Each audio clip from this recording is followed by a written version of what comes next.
वरिष्ठ सांसद और अधिवक्ता विवेक तनखा मेरे साथ हैं।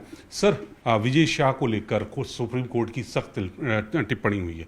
कहा है कि माफीनामा कबूल नहीं है, एसआईटी गठन। आप सरकार उनके मुखालिफ थे, आप उनके विरुद्ध में खड़े हुए थे। हुआ क्या सर कोर्ट में? देखिए, मैं, कपिल सिब्बल जी, इंदिरा जयसिंह जी, हम लोग सब वहाँ पर थे उनकी एप्लीकेशन को अपोज करने के लिए, विरोध करने के लिए। हमको तो कोई मौका ही नहीं मिला। सुप्रीम कोर्ट खुद इतनी सख्त थी।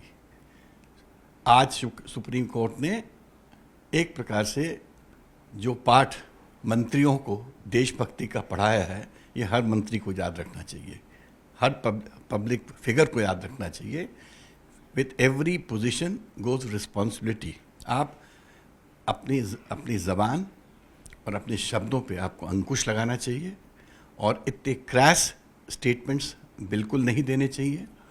और दे के आपने पूरे देश को आहत किया है, महिला जगत को आहत किया है, महिला ऑफिसर्स को आहत किया है, देश की फौज को आहत किया है और देश की कानून व्यवस्था को आहत किया है।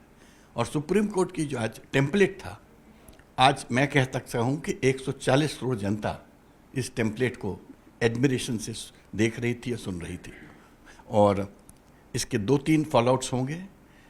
एक एसआईटी कॉन्स्टिट्यूट हो गई है जो कि एक आईजी पुलिस के रैंक का ऑफिसर हेड करेंगे, उसमें एक महिला ऑफिसर भी रहेंगी और ये IPS officers, directly recruited IPS officers की एसआईटी होगी। 28 तारीख की पेशी दी गई है फिर से, जब ये जो एसआईटी कल तक कॉन्स्टिट्यूट हो जाएगी, उसको सुप्रीम कोर्ट के सामने अपनी रिपोर्ट प्रस्तुत करनी पड़ेगी। तब तक के लिए इनको राहत दी गई कि आप कोऑपरेट करिए, आपको अरेस्ट नहीं किया जाएगा, जिस पे हम लोग ने कोई विरोध नहीं किया। और लास्टली हम ये कहना चाहेंगे कि इतना सब होने के बाद भी क्या आप उस मंत्री को मंत्रिमंडल में बना के रखना चाहते हो? आप किसकी बेइज्जती कर रहे हो? देश की बेइज्जती कर रहे हो या अपनी बेइज्जती कर रहे हो?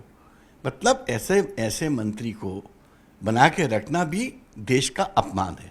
सर, यही बात कमोबेश कोर्ट ने भी कही है कि जो माफ़ीनामा होता है वो अपने आप को बचाने के लिए कई बार करते हैं। तो आज ये स्थिति हो गई कि विजय शर्मा अपने आप को बचाने के लिए कोर्ट में माफ़ीनामा करते हैं और कोर्ट भी टिप्पणी करती है कि आप घड़ियाली आंसू, मगरमच्छ के आंसू से काम नहीं चलेगा। नहीं, कोर्ट ने उनका माफ़ीनामा रिजेक्ट किया है। उन्होंने कहा कि कोर्ट ने यहाँ तक बोला कि हमने आपके माफ़ी की वीडियो भी देखी है और उसमें माफ़ी का कोई हमको एक अंश भी नहीं दिख रहा था, और उस पर हम लोग ने कोशिश की बोलने की, तो कोर्ट ने हम लोग को बैठा दिया कि आपको बोलने की ज़रूरत नहीं है, हम खुद संज्ञान दे रहे हैं इन बातों का। और मैं यही कहूँगा कि ये बहुत ही बड़ी घटना है। बड़ी घटना इसलिए है कि जब पूरा देश इकट्ठा होके पाकिस्तान के आतंकवादी रवैये के अगेंस्ट लड़ाई लड़ रहा था और जहाँ इतनी सारी जानें गई थी, उस वक्त एक मंत्री को इतनी क्रैश स्टेटमेंट्स दे के, शब्दावली यूज़ करके, आर्मी की, महिलाओं की बेइज्जती करके क्या मिला? सर, मध्य प्रदेश के दूसरे उप मुख्यमंत्री हैं जगदीश देवड़ा, वो भी, उनकी ज़बान भी इसी तरह से रही। उन्होंने भी सेना को लेकर टिप्पणी की थी। आप लोगों ने, कांग्रेस ने इसको भी मुद्दा बनाया था। हाँ, हम लोग ने उस बात को मुद्दा बनाया, और मगर उन्होंने अपना क्लैरिफिकेशन तुरंत दिया और एक प्रकार से माफ़ी भी मांग दी उन्होंने कि मैं कभी ऐसी चीज़ बोल नहीं सकता था। बट दैट अपार्ट, जो मुझे उनके और पुलिस के रवैये में ऑब्जेक्शनेबल लग रहा है कि वो प्रेस और मीडिया को टारगेट करके देवड़ा साहब के केस में एफआईआर लॉन्च करने के चक्कर में है। अगर ऐसा करेंगे तो हम फिर ये बात सुप्रीम कोर्ट के सामने लेके आएंगे कि इन लोगों ने कोई सबक नहीं सीखा है। ये आज भी उसी रवैये में है कि हमने जो कहा वो सच है, हम अपने लीडर के बारे में जो भी कहते हैं वो ठीक है, हमको देश से कोई लेना देना नहीं, हमको फौज से लेना देना नहीं, हमको कानून कायदे से कोई लेना देना नहीं। सर, एक अंतिम सवाल, कोर्ट की तरफ से तो अब साफ हो ही गया कि माफ़ीनामा नहीं है, आपको राहत नहीं है, बस थोड़ी सी राहत, गिरफ्तारी नहीं हो। लेकिन जो विपक्ष का, यानी यहाँ कांग्रेस का स्टैंड था कि इनको पार्टी से निकाला जाए, कार्रवाई की जाए, उसके लिए प्रदर्शन हुआ।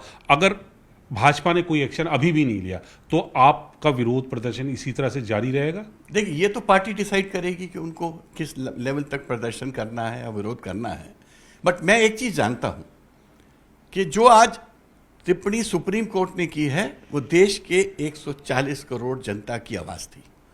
और मैं सुप्रीम कोर्ट को धन्यवाद भी देता हूं और सलाम करता हूं कि आपने देश की जनता की आबरू के साथ आप खड़े हुए। और हम कोई यहाँ पर कांग्रेस बीजेपी का केस लेके नहीं आए हैं, हम तो आर्मी और महिला की डिग्निटी का केस लेके आए हैं, जो आज हमने सुप्रीम कोर्ट में प्रदर्शित होते हुए देखा।